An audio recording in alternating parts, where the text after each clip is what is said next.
Hello student, today we will discuss chapter number 4 material, metal and non-metal.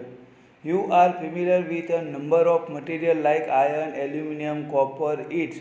Some material have been given in table 4.1 यानी कि हम बहुत सारे types के material देखे हुए हैं या हम उसके बारे में जानते हैं जैसे कि आयरन है, एल्यूमिनियम है, कॉपर है, ऐसे एक्सेट्रा। तो टेबल 4.1 में देखिए तो क्या दिया है, ऑब्जेक्ट एंड अदरवाइज मटेरियल और उसका एपर्नेस यानी कि वो शाइनी है कि डल है ना। हार्डनेस, हार्डनेस में दो पार्ट है, very hard and very not very hard.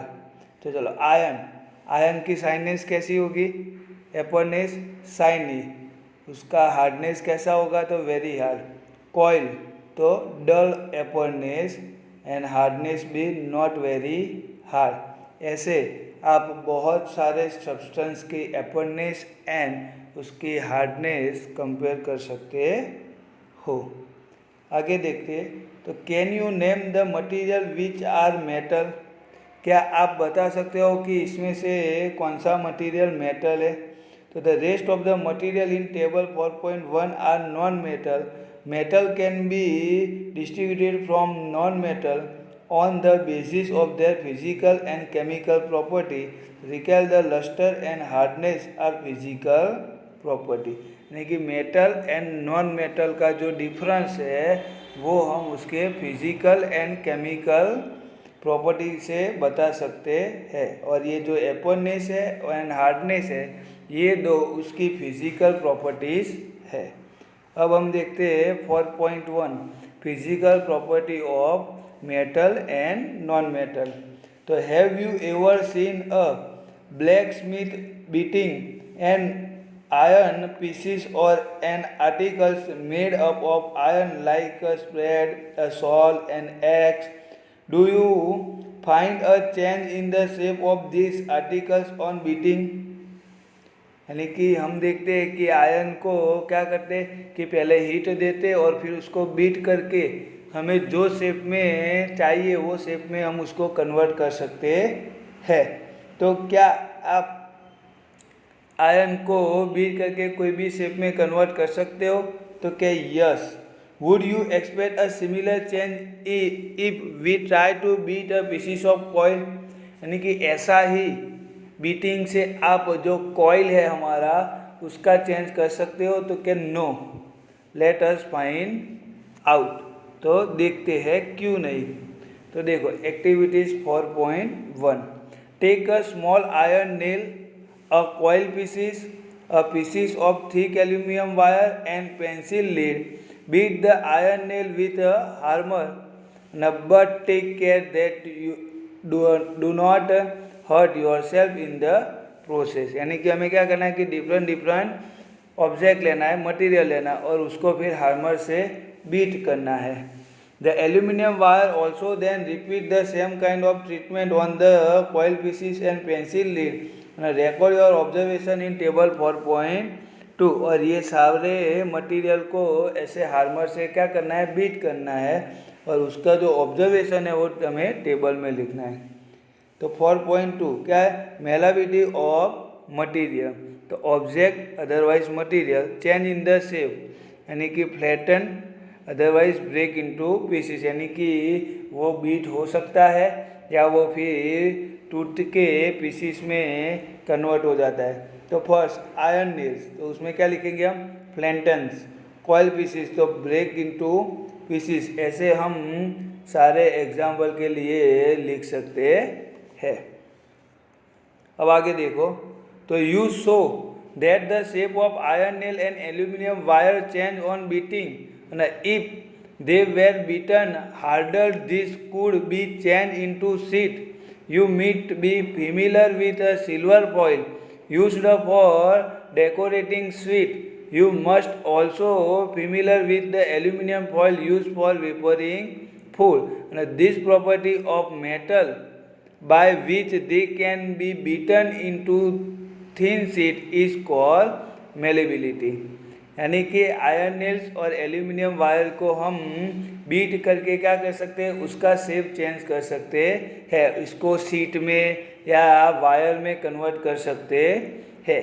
और हम देखते हैं कि एल्यूमिनियम को बीट करके उसका क्या स्वीट का जो वेपर होता है वो बनाने के लिए, और जो एल्यूमिनियम वेपर होता है यानी कि कोई भी चीज़ वो अंदर गर्म रखने के लिए जो एल्यूमिनियम फॉयल का हम यूज़ करते हैं वो एल्यूमिनियम से हम बनाते हैं उसको बीट करके। यानी कि ये जो प्रॉपर्टी है बीटन की उसको बोलते हैं मेलेबिलिटी। ना this is a characteristic property of metal as you must have noticed material like coil and pencil lead do not show this property, can we call this metal। यानी कि ये जो प्रॉपर्टी है वो किसकी है, मेटल की प्रॉपर्टी है। कौन सी, मेलेबिलिटी। तो मटेरियल क्या, कैसे, कॉइल है, पेंसिल है, ये सारे मटेरियल में ये प्रॉपर्टी अप्लाई कर सकते हैं आप, नो। क्यों, क्योंकि वो थिन शीट या वायर में कन्वर्ट नहीं होता, वो होता है उसका पीसीस में कन्वर्ट हो जाता है। तो can you hold a hot metallic pan without a plastic और wooden handle and not get hurt. यानी कि मेटालिक पान होता है, हम देखते हैं कि प्रेशर कुकर उसके हैंडल क्या होते हैं, प्लास्टिक के या वुडन के होते हैं, उसके बिना हम उसको पकड़ नहीं सकते। वाई, तो try to list some other experience in which a wooden और plastic handle protect you from a beginning hurt while handling hot thing. यानी कि वो जो प्लास्टिक एंड वुडन का जो हैंडल होता है वो आपको हर्ट होने से प्रोटेक्ट करता है। On the basis of this experience what can you say about the conduction of heat bye would and plastic. यानी कि ये जो एक्सपीरियंस से हमें क्या मालूम पड़ा कि जो वुड और प्लास्टिक है वो poor conductor otherwise bad conductor of heat है, और मेटल है वो कैसा है, गुड कंडक्टर ऑफ हीट। तो उसकी यहाँ एक एक्टिविटीज दी है, you must have seen an electrician using this screw driver, what kind of handle does it have, why. तो प्लास्टिक का होता है, जो टेस्टर हम बोलते हैं उसका जो हैंडल होता है वो कैसा होता है, प्लास्टिक का होता है, क्यों, वो आएगा। Activities 4.2 Recall how to make an electrician circuit to test whether electricity can pass through an object or not. You must have performed। यहाँ एक इलेक्ट्रिक सर्किट का अरेंजमेंट किया और कौन से मटेरियल में से पास हो सकता है, कौन से मटेरियल में से पास नहीं हो सकता है, वो हमें ये सर्किट डायग्राम से चेक करना है। यानी कि हमें चेक करना है कि जैसे कि यहाँ देखो बीच में आयरन नेल रखा है, तो आयरन नेल का चेक हो रहा है, अगर आयरन नेल इलेक्ट्रिसिटी को पास करने देगा तो ही बल्ब ऑन होगा, अगर यहाँ आप वुडन क्या पीसीस रख दोगे तो फिर बल्ब ऑन होगा नहीं। तो यहाँ दिया है कि the activity with various object in class 6. Now repeat the activity with the material mentored in a table 4.3. Observe and group this material into good conductor and poor conductor. यानी कि जो ऑब्जेक्ट इलेक्ट्रिसिटी को पास होने देते हैं उसको हम लिखेंगे गुड कंडक्टर, और जो ऑब्जेक्ट इलेक्ट्रिसिटी को पास नहीं होने देते उसको हम बोलेंगे poor conductor otherwise bad conductor. तो देखो first iron rod otherwise nail, तो वो कैसा है, गुड कंडक्टर है। सल्फर कॉइल पीसीस वो दोनों पुअर कंडक्टर है, और कॉपर वायर वो गुड कंडक्टर है।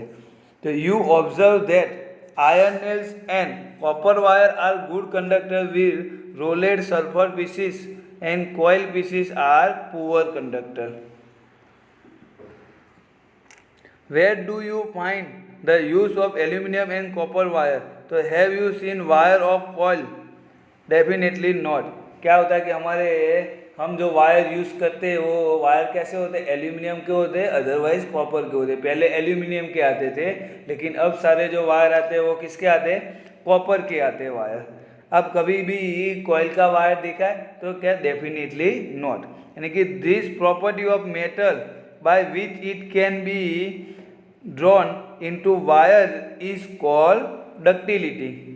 And have you ever noticed the difference in sound on dropping an iron sheet otherwise plate, a metal coin and a pieces of coil on the floor? If not, you can try it now. Do you not any different in the sound of produced? यानी कि क्या बोले कि आपके hand से कोई metal गिर जाए और आपके हैंड से कोई नॉन मेटल गिर जाए तो दोनों का गिरने की जो आवाज़ आती है रिंगिंग, वो कैसी होती है? डिफरेंट होती है। यानी कि मेटल गिरेगा अगर हमारे हैंड से, जैसे कि आयरन है, एल्यूमिनियम है, कॉपर है, तो वो रिंगिंग साउंड प्रोड्यूस करेगा। लेकिन वही आपके हैंड से नॉन मेटल गिरा तो कोई आवाज़ आती नहीं, यानी कि रिंगिंग साउंड प्रोड्यूस कर सकता नहीं है। जैसे कि हमारे हाथ में एक वुडन का पीसीस वो हैंड से गिर जाए तो ऐसे रिंगिंग साउंड की आवाज़ नहीं आती, एक ही बार आवाज़ आती फिर स्टॉप हो जाता है। लेकिन मेटल गिरेगा तो रिंगिंग साउंड की आवाज़ आएगी। अगर आपको नहीं मालूम है तो कोई भी मेटल की डिश और वो होता है, उसको आप हैंड से गिराओगे और फिर आवाज़ सुनना तो वो कैसी होगी? रिंगिंग साउंड होगा। आगे देखते हैं। Have you seen wooden bell in temple? Can you given a reason? क्या आपने कभी टेम्पल में वुडन का बेल देखा है? नो। क्यों? क्योंकि वुडन का बेल वो जो आवाज़ प्रोड्यूस कर सकता नहीं है, यानी कि वो रिंगिंग साउंड प्रोड्यूस नहीं हो सकती है। But metal are produce a ringing sound, so that metal using in temple bell. The things made of metal produce a ringing sound with struck hard. Now suppose you have two boxes similar in appearance, one made of wood and other made of metal. Can you tell which box is made of metal by striking both the box? यानी कि आपके पास वो दो box है same to same, एक wooden का है और एक मेटल का है। दोनों बॉक्स को आप गिराओगे स्टेप बाय स्टेप तो क्या मिलेगा? आपको मालूम पड़ेगा कि कौन सा बॉक्स वुडन का है, कौन सा बॉक्स मेटल का है। यानी कि पहला बॉक्स एक आपने गिराया तो आपको देखना है कि आवाज़ आती है कि नहीं आती है, कैसी आती है। फिर दूसरा बॉक्स गिराना है, उसकी आवाज़ कैसी आती है और किस में रिंगिंग साउंड प्रोड्यूस होता है। उसके ऊपर से हम बता सकेंगे कि ये मेटल का बॉक्स होता है और ये नॉन मेटल का बॉक्स है। Since metal produce a ringing sound there are said be sonorous, the material other than metal are not sonorous. यानी कि मेटल के सिवा बाकी के जो मटीरियल है वो ऐसे साउंड प्रोड्यूस कर सकते नहीं है। After performing the above activity we can say that some material are hard, lustre, malleables, ductilates, sonars and good conductor of heat and electricity. The material which generally possess this property are called metal. Now the example of metal are iron, copper, aluminium, calcium, magnesium, etc. यानी कि ये जो सारी property है कि इतनी property जो भी ऑब्जेक्ट में होगा उसको हम क्या बोलेंगे? मेटल। कौन सा? Hard, lustre, malleables, ductile, sonorous and good conductor of heat and electricity. ये 6 पॉइंट है वो आपका फिजिकल प्रॉपर्टी ऑफ मेटल है और उसके एग्जाम्पल दिए हैं। In contrast material like coil, sulphur are soft and dull in appearance. They break down into a powdery mass on trapping with a hammer. There are not sonars are poor conductor of heat and electricity. These material are called non metal. यानी कि metal की जो property है physical उसका opposite जो होगा, यानी कि जो मेटल की प्रॉपर्टी है उसको सेटिस्फाइड नहीं करेगा तो उसको हम बोलेंगे नॉन मेटल. ना the example of non metal are sulfur, carbon, oxygen, phosphorus, each. Metal like sodium and potassium are soft and can be cut with a knip. यानी कि मेटल है वो कैसे होते हैं? जनरली हार्ड होते हैं, लेकिन सोडियम एंड पोटेशियम दो ही मेटल ऐसे है कि जो सॉफ्ट भी है और हम निप से उसको कट कर सकते हैं. And mercury is the only metal which is found in liquid state at room temperature. And metal कैसे होते हैं? सॉलिड फॉर्म में होता है, लेकिन मर्क्यूरी एक ऐसा है कि जो रूम टेम्परेचर में हमें लिक्विड फॉर्म में मिलता है. और दिस आर एक्सट्रैक्शन और ऐसे जो मटेरियल होते हैं उसको बोलते हैं हम expression. This chapter will be continuous in part 2।